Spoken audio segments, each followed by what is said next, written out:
Colin Perez only had to wait 3 more days until he got to marry the beautiful bookseller who had introduced him to all of his favorite authors. He had returned the favor by introducing her to all of her favorite films, but that's beside the point. Tomorrow was the rehearsal dinner where he would have to remember not to kiss the bride-to-be in front of her zealous parents, but today was the day Colin and his 2 longtime best friends, John and Brant, were going on his bachelor's hike. Bachelor's hike? John had asked when Brant called to tell him the plan. They had decided John would be Colin's best man in the ceremony, but Brant would get to do the fun, behind-the-scenes stuff a best man normally does. Colin and his bride-to-be agreed to give them both time for speeches. Brant said, "Yeah, man, you know Colin's never been a party guy. I figure, how often are we going to get to go hiking as a trio after Colin's married, you know?" "Probably no less often since I had my 3-year-old, John replied. "Oh, geez, it's been that long? Man, the pandemic screwed up time forever, seems like. Well, either way, I found a cool spot. It's this place that usually takes days to get to, but I happen to know a guy who knows a rancher who's got land that butts up to a hill that'll get you right there. We can be in and out in less than 12 hours easy. I'm telling you, man, it's got waterfalls and like these little caverns and stuff. And this time of year with the trees, man." They argued about the risks involved with taking the groom on a hike days before his wedding, but decided to leave it up to Colin himself. Colin was all in. And so, the 3 men found themselves standing atop a rocky hill, catching their breath and looking out at one of the most picturesque views any of them had ever seen. A red sea of leaves. Further in the distance, the majority of the trees became yellow, making the enormous valley look like a pot of boiling lava. Wiping his forehead, John asked, "It's not going to be that rocky the whole way, is it?" Brant said, No, there's an actual trail about a mile from here if we keep walking straight." "That didn't count as part of the mile?" Colin asked. "Well, geez, I might have to go get my tux taken in again." The way down proved much easier than the way up, and soon they were enjoying casual conversation as they hiked. "So, Brant, how'd you convince Angie to let you do this? Hate to say it, man, but she's had an iron claw on you since you guys moved in together," said John. Brant replied, "Yeah, Angie." John said, "Wait, no, don't tell me you guys, she's actually moving out today, while I'm gone." "Dude," Colin said, "you planned my bachelor party while you're going through a breakup? That's insane, man. If I'd known..." "Yeah, well, ever think that's why I didn't tell you?" Brant scolded, then laughed. "It's all good. Like John said, she's been too controlling ever since she moved in. She actually wasn't gonna let me do this, but I told her I wasn't one of her students she could just boss around like that." "Well, thanks," Colin said. "I bet it's still tough." "Hey, you guys hear that?" John interrupted. They all paused and cocked their ears in the same direction. A gentle gushing beckoned from somewhere not too far away, and they all agreed to check it out. After cresting over a small incline, they discovered a magical-looking spillway that could have been a subject for a Thomas Kincaid painting. The water spilled into a graceful stream, which ran out of sight down the hill. It was breathtaking. However, after long enough, they all started to breathe again, and one of them realized he needed to relieve himself. "Hey, I'll be right back," said Brant. "Where are you going?" asked Colin. "Just up behind those rocks," Brant replied. "Wait 1 second before I forget," Colin said. He pulled out his phone and opened the camera. "I want to get a picture of us all together before we're smeared with dirt and sweat. This was a really good idea, guys. Thanks for bringing me out here." Brant gave John a smug smile, and they discreetly bumped fists.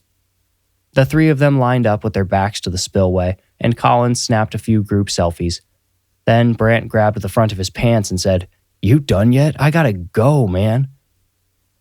In his absence, Colin and John continued to observe the gorgeous scene in front of them.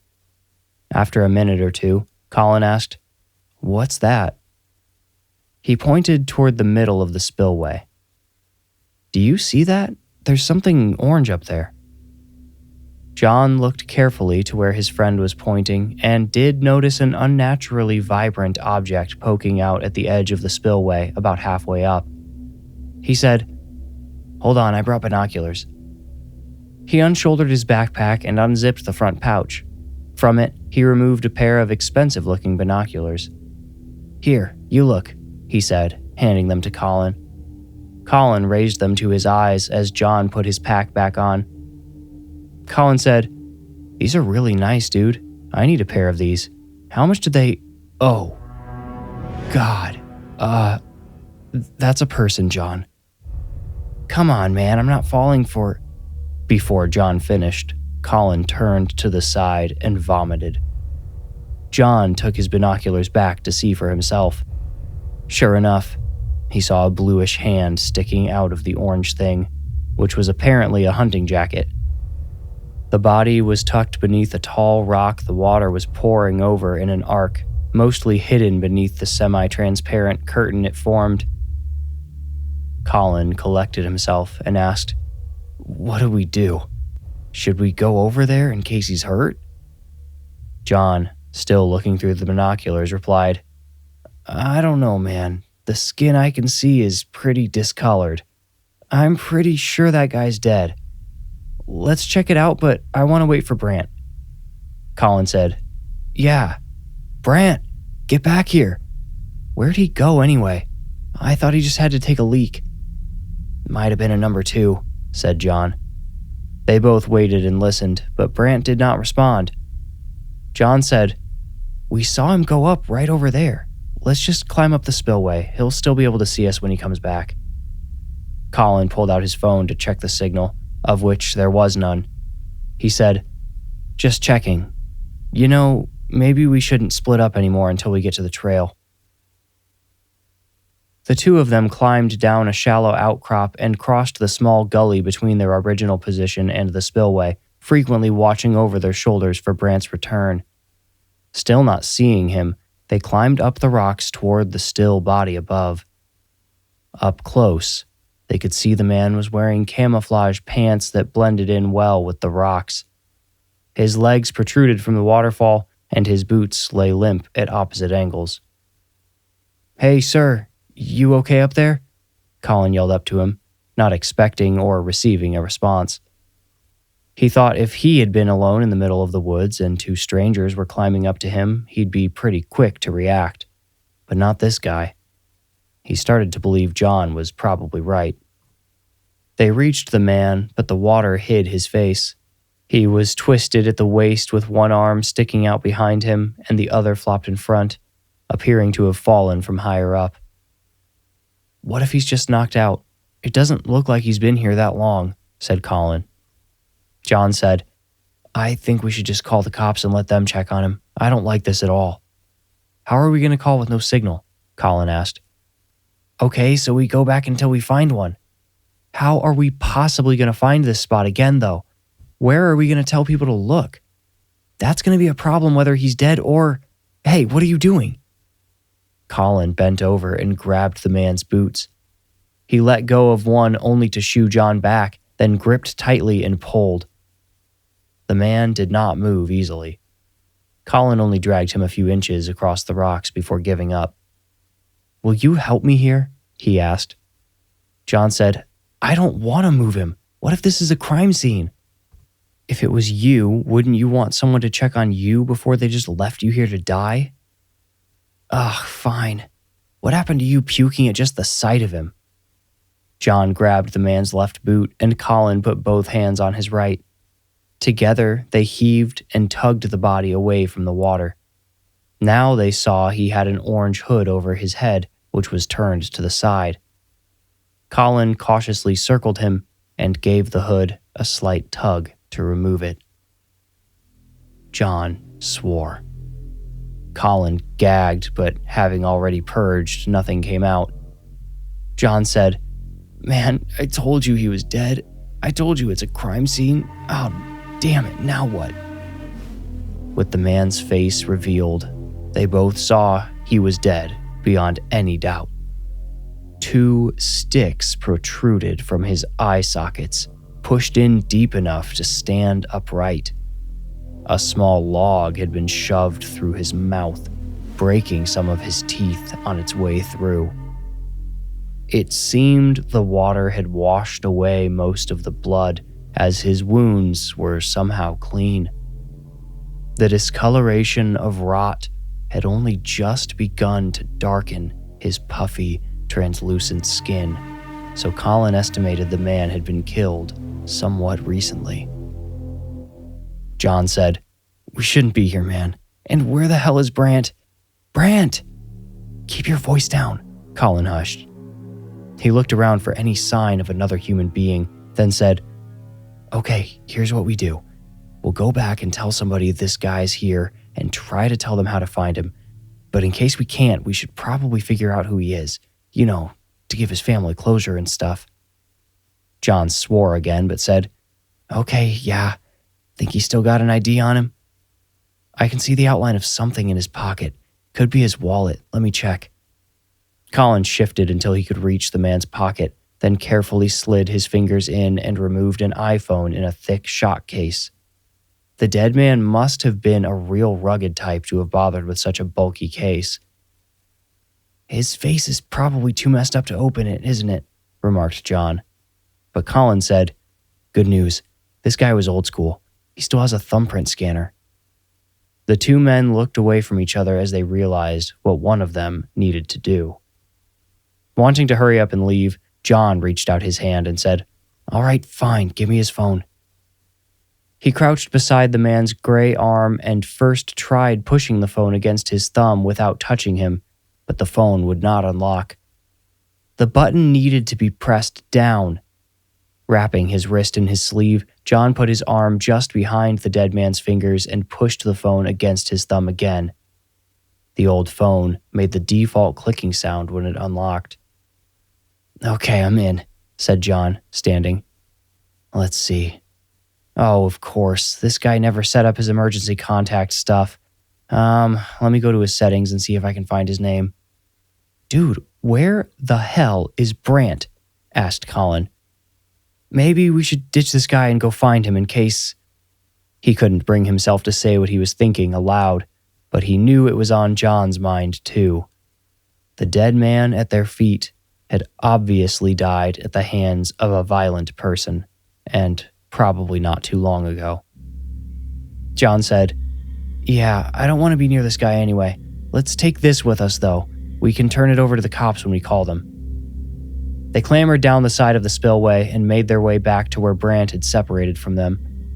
Colin hoped they would find him waiting nearby, but Brant was nowhere in sight. They called his name, but not too loudly, now fearing someone with ill intent might be out there in the woods with them.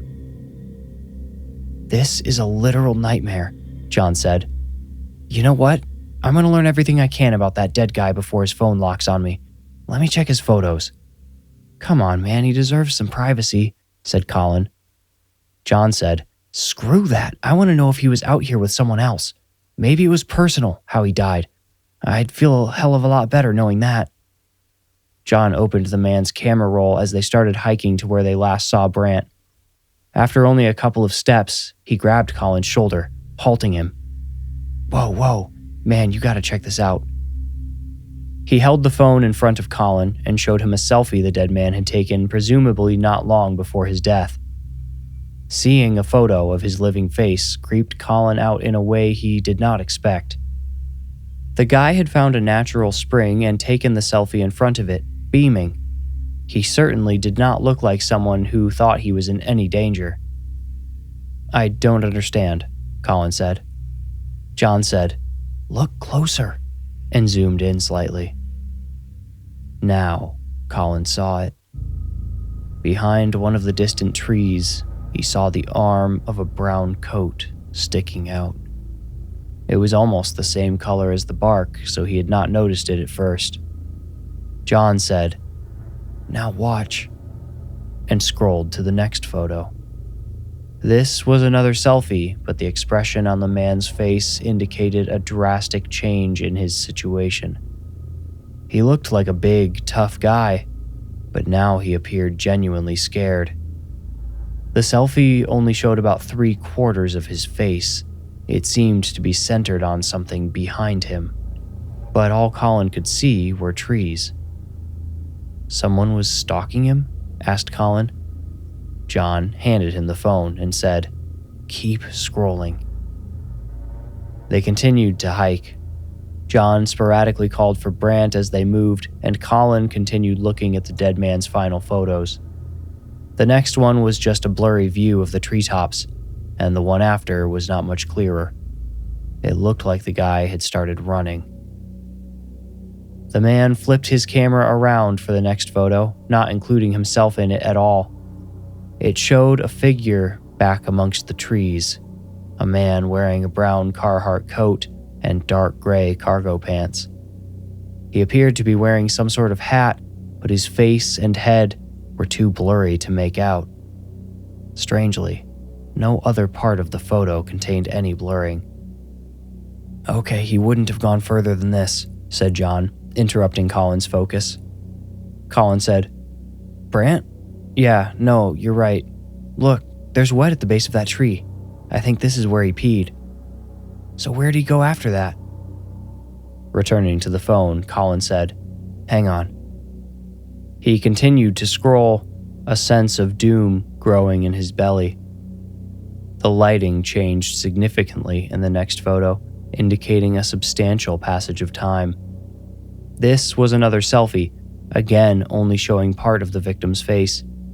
He did not look as scared now as he did determined. This photo also showed the other man again, peeking out from behind a tree much closer than he had previously been. Again, only his face appeared blurry.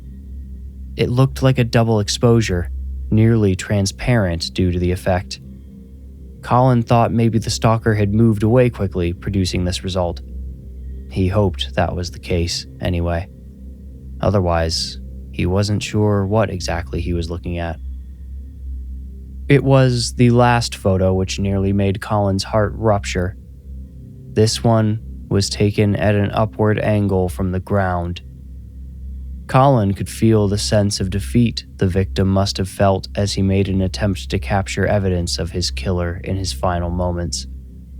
It showed the man in the brown coat lunging forward, holding two sharpened sticks, pointed end down, like daggers.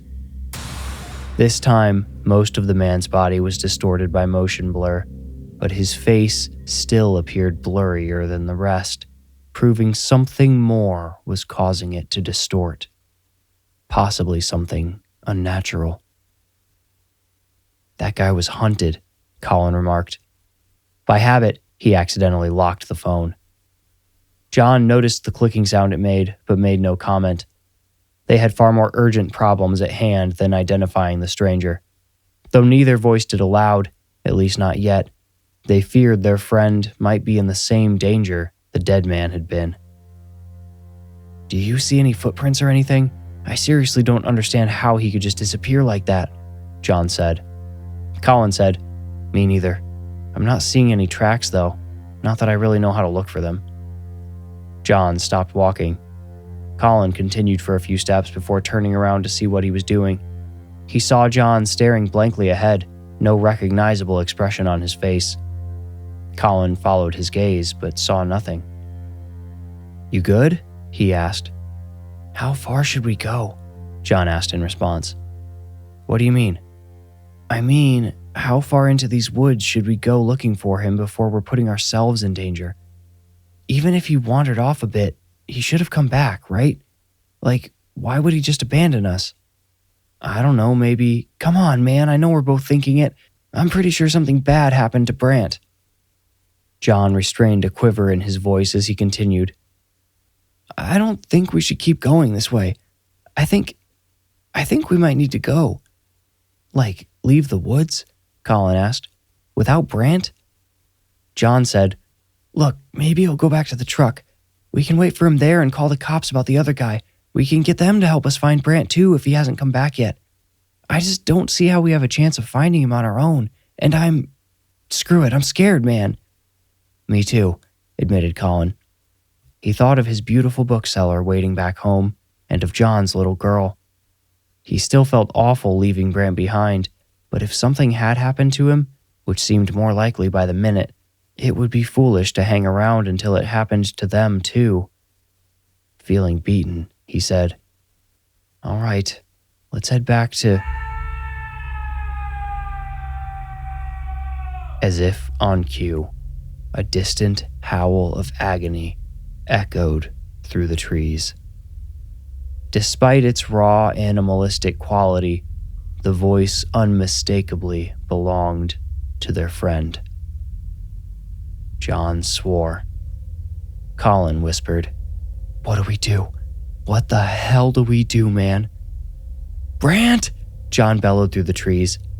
His voice returned to them in rapid, weak echoes. Colin grabbed his sleeve and spun him around. His fist clenched like he was going to hit him, and his jaw seized, but he took a deep breath and let go. "Can we think for a second before we start yelling into the woods?" he seethed at John. "If the same guy in those pictures has Brant right now, I don't want him coming after us next." "So you just want to sacrifice Brant to him?" John demanded. Colin said, "Dude, you have a kid back home. How can you not see how stupid it is to chase a killer through the woods? There isn't another person around for miles. How can you not see how evil it is to abandon your friend who's screaming for help in the woods?" "He didn't scream for help," Colin pointed out. "John, I'm trying to make you understand this without saying it because I really don't want to say it, but I think it's already too late." At that moment, a wet, gargling cry cut through the trees. It left no room to believe Brant was okay, or even that he might survive. Whatever was happening to him would surely be over before they could possibly reach him. "Think about your daughter, John," Colin pleaded. "There's nothing we can do for him now. We need to get back and get help. It's what Brant would do too." "I don't believe that. I don't believe that for a second," John said. His chest started heaving rapidly and most of the color had drained from his face, leaving red patches on his cheeks. Colin recognized the signs of a panic attack and thought of an action he could take to possibly distract his friend and anchor him in their present reality. "Look, here's what we can do," he said. "We don't have a cell signal, but I can still drop a pin on the map. That way we'll have a specific place to send the cops. Who knows, man, they might be able to do something, but you and I, there's nothing we can do for him now. We need to get moving. If you still think there's a chance to save him, that's what we have to do." John wasn't able to answer. His neck muscles pulsed. He gave a single, shallow nod, though, so Colin quickly pulled out his phone. When he unlocked it, it was still open to his camera app. More specifically, the last photo he had taken. It showed the three of them together for what Colin realized may have been the very last time.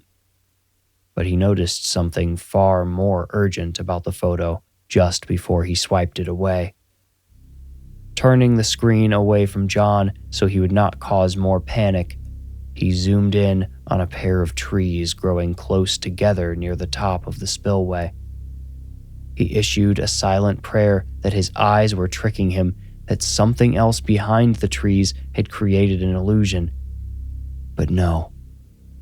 Once he zoomed in close enough, he could clearly see the shoulders of a brown coat and a blurred face peering out between the two trunks. John, we have to go right now," Colin said, his voice low and urgent. "Why? What?"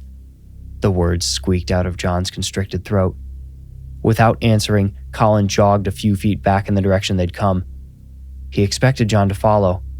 He feared what might happen if he showed him the photo, but he worried he might need to because John remained rooted in place. "Come on, man," he called back, still not willing to speak above a whisper. He saw his friend's hands were now shaking.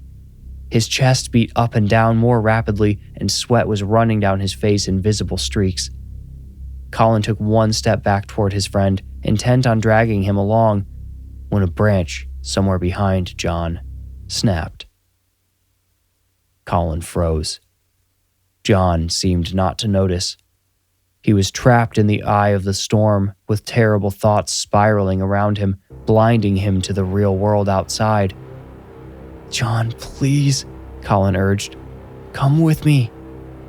Still, John would not move. Before taking another step, Colin had a nauseating idea. As if against his own will, he raised his phone and snapped a photo of John, paralyzed in utter panic. John's eyes were big and helpless like the cliché deer in the headlights, and just behind him, only one tree away, stood the blurry killer. "John, run!" Colin yelled as he himself took off running. He looked back over his shoulder, but John had done no more than turn to look behind himself. Colin yelled, "He's right there! He's right there!" He returned his attention to his own feet to ensure he didn't trip, then looked back again, just in time to see John yanked behind a thick tree trunk. "No!" Colin screamed, involuntarily coming to a stop. He dug in his heels, preparing to charge back and save at least one of his friends. He knew beyond any doubt now it was too late to help Brant, but he would be damned if he abandoned John while he was still within reach. But before Colin could even take a step toward him, John shrieked and stumbled back into the opening. He had a long stick protruding from one of his nostrils, and judging by the amount of blood, plus another clear liquid pouring down on his clothes, the stick went very deep. John's left eye turned red, and he tried to say something, but his words were drowned in blood. He dropped to his knees, and Colin fled. Despite not having a signal, Colin still dialed 911 as he sprinted through the forest. John gurgled more awful noises in the background. After passing the spillway, Colin had to pause briefly to orient himself and try to remember which way they had come. Brant had been the group's navigator. He had planned this whole trip. He also had the keys to the truck, Colin realized. Hopefully he would find a cell signal once he crested over the hill, because he wasn't going to get much further than that on foot. His body was consuming energy at an astonishing rate to drive him to safety. At the top of the hill, he simply could not take another step without resting a moment. He snapped a quick series of photos of the trees behind him and studied each of them in a panicked hurry. No sign of any blurry faces. For now. After catching his breath for as long as he dared, Colin started down the tremendous hill. He nearly tumbled more than once. After the third time, he considered letting himself roll down to the bottom. His legs were sore, both from running and the constant stream of adrenaline coursing through them. Soon he could see the truck parked at the edge of the rancher's land. He checked his phone and briefly witnessed a single bar of service flash before disappearing again. He could even see the ranch house in the distance. Since he couldn't start the truck, he made a determination to get there instead. But as he neared the base of the hill, he heard the sound of an engine grumbling. He had not seen any vehicles besides the truck when he looked down from above, but it couldn't be. It was. The grumbling sound was coming from Brant's truck parked at the edge of the ranch. Oh my God, he made it out, Colin thought hopefully. He's sitting there waiting for John and I. He made it. Thank God somehow he made it. Colin emerged from the trees, which already did so much to make him feel safer. His legs wanted to quit, but Colin refused to stop running until he was mere feet from the truck's front bumper. The sun glared off of the windshield. "Brant?" he called out, squinting. He put a flat hand above his eyes to cut out some of the reflecting light. The truck's cab was empty. Colin paused. His eyes flicked across the ranch toward the small house at the opposite end. Could Brant have gone there? But why would he leave the truck running? Why not take it with him, and why start it at all? "Brant!" Colin yelled across the flat land. A cow in the distance raised its head. Colin looked back at the truck. He made a wide, slow circle around it, looking for clues.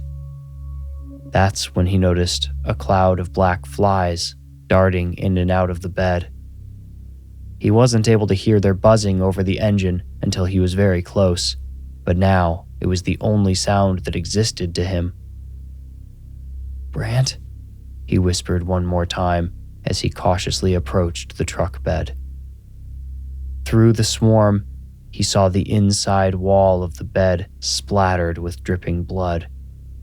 In the center, covered with flies, lay a purplish mass of gore interlaced with tattered bits of clothing Colin instantly recognized as Brant's.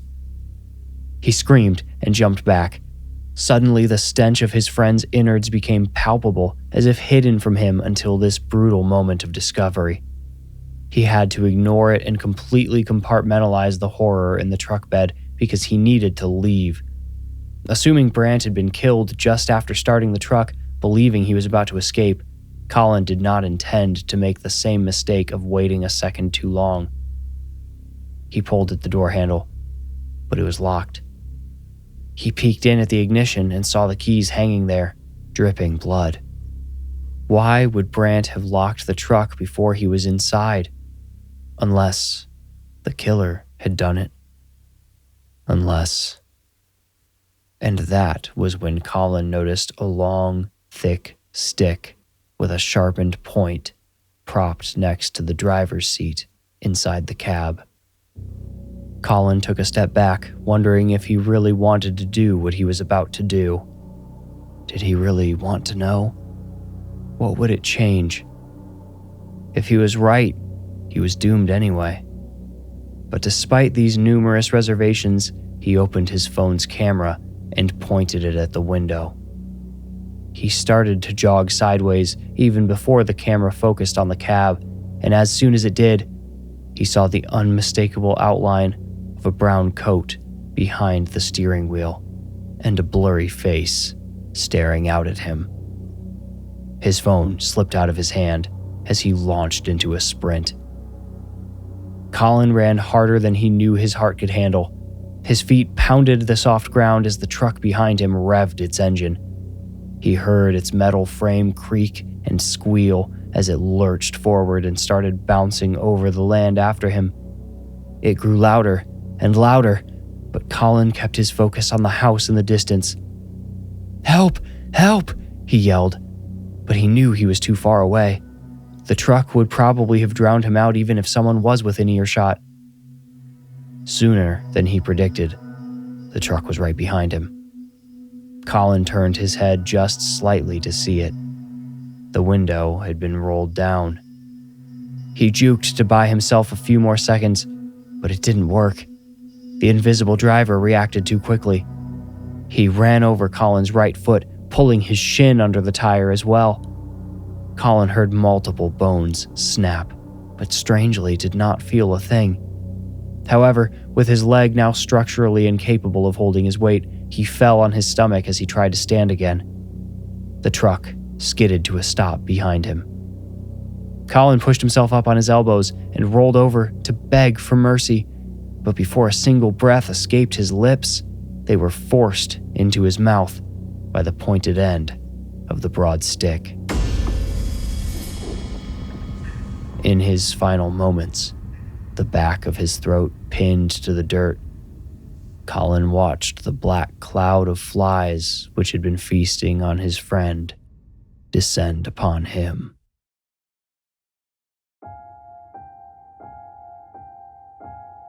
You made it out. Congratulations. If you enjoyed the story, please rate, like, review, or subscribe.